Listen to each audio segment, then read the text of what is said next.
সহকর্মী কাজল সরকার। কাজল, জানাবেন যে ক্ষতিগ্রস্ত রেললাইন মেরামতে কতক্ষণ লাগতে পারে?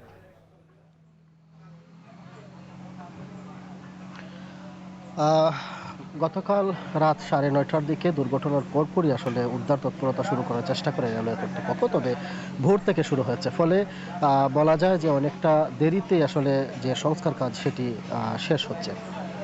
আমরা দেখেছি যে প্রায় ঘণ্টাখানেক আগে রেল লাইনের উপরে যে বগিগুলো ছিল সেগুলোকে সরানোর কাজ শেষ হয়েছে, এবং একদিকে যেমন রেল লাইনের উপরে থাকা বগিগুলো সরানো হচ্ছিল, পেছন দিক থেকে আবার রেল লাইনের যে ক্ষতিগ্রস্ত অংশগুলো সেগুলো মেরামত কাজ চলছিল।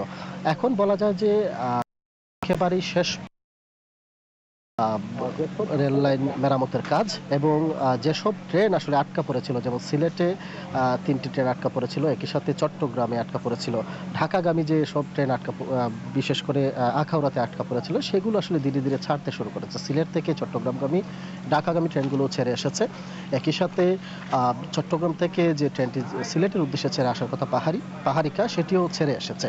হয়তো ঘন্টা বা এর চেয়ে কিছু বেশি সময় লাগতে পারে পুরোপুরি মেরামত করতে লাইন, এবং এরপরই রেল চলাচল সেটি স্বাভাবিক হবে। এবং যেটি আসলে আরেকটি বিষয় জানাতে হয়, কেন আসলে দুর্ঘটনাটি ঘটেছে সেটি নিয়ে আসলে 5 সদস্যের একটি তদন্ত কমিটি গঠন করা হয়েছে।